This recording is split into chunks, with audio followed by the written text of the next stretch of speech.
Nyarlathotep by H.P. Lovecraft. Read by Ardabeth. Nyarlathotep, the crawling chaos. I am the last. I will tell the audient void. I do not recall distinctly when it began, but it was months ago. The general tension was horrible. To a season of political and social upheaval was added a strange and brooding apprehension of hideous physical danger. A danger widespread and all-embracing. Such a danger as may be imagined only in the most terrible phantasms of the night. I recall that the people went about with pale and worried faces, and whispered warnings and prophecies which no one dared consciously repeat or acknowledge to himself that he had heard. A sense of monstrous guilt was upon the land, and out of the abysses between the stars swept chill currents that made men shiver in dark and lonely places. There was a demoniac alteration in the sequence of the seasons. The autumn heat lingered fearsomely, and everyone felt that the world and perhaps the universe had passed from the control of known gods or forces to that of gods or forces which were unknown. And it was then that Nyarlathotep came out of Egypt. Who he was, none could tell, but he was of the old native blood and looked like a pharaoh. The fellaheen knelt when they saw him, yet could not say why. He said he had risen up out of the blackness of 27 centuries, and that he had heard messages from places not on this planet. Into the lands of civilization came Nyarlathotep, swarthy, slender, and sinister, always buying strange instruments of glass and metal, and combining them into instruments yet stranger. He spoke much of the sciences, of electricity and psychology, and gave exhibitions of power which sent his spectators away speechless, yet which swelled his fame to exceeding magnitude. Men advised one another to see Nyarlathotep, and shuddered. And where Nyarlathotep went, rest vanished, for the small hours were rent with the screams of nightmare. Never before had the screams of nightmare been such a public problem. Now the wise men almost wished they could forbid sleep in the small hours, that the shrieks of cities might less horribly disturb the pale, pitying moon as it glimmered on green waters gliding under bridges, and old steeples crumbling against a sickly sky.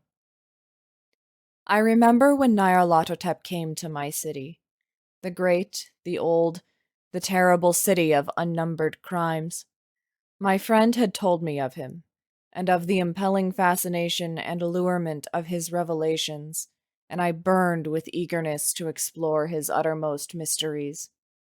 My friend said they were horrible and impressive beyond my most fevered imaginings, that what was thrown on a screen in the darkened room prophesied things that none but Nyarlathotep dared prophesy, and that in the sputter of his sparks there was taken from men that which had never been taken before, yet which shewed only in the eyes. And I heard it hinted abroad that those who knew Nyarlathotep looked on sights which others saw not. It was in the hot autumn that I went through the night with the restless crowds to see Nyarlathotep, through the stifling night and up the endless stairs into the choking room. And shadowed on a screen, I saw hooded forms amidst ruins, and yellow, evil faces peering from behind fallen monuments. And I saw the world battling against blackness, against the waves of destruction from ultimate space, whirling, churning, struggling around the dimming, cooling sun. Then the sparks played amazingly around the heads of the spectators, and hair stood up on end whilst shadows more grotesque than I can tell came out and squatted on the heads.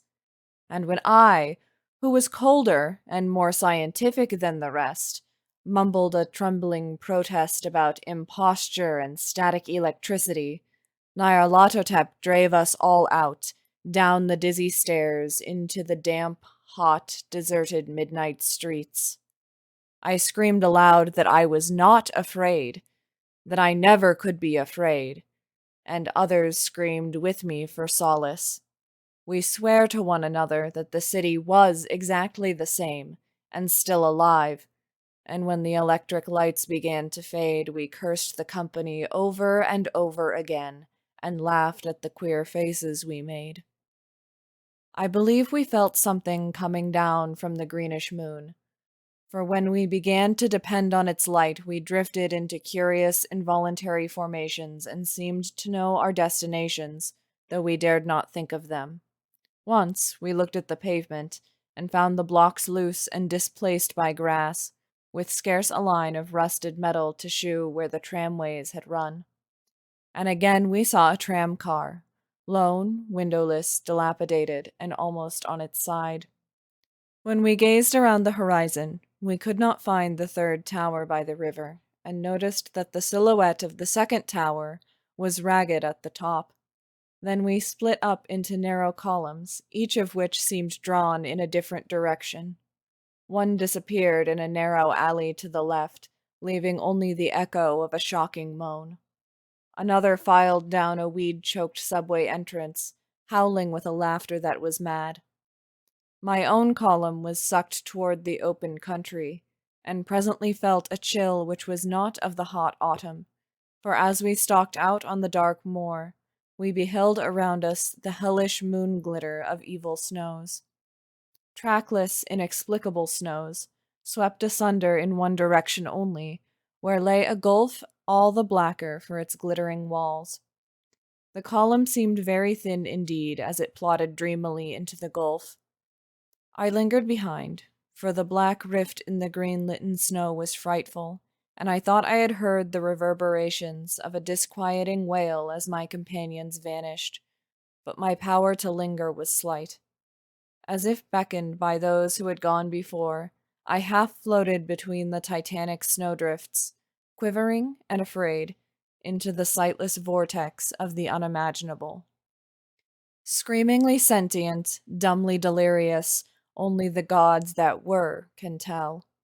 A sickened, sensitive shadow writhing in hands that are not hands, and whirled blindly past ghastly midnights of rotting creation, corpses of dead worlds with sores that were cities, charnel winds that brush the pallid stars and make them flicker low.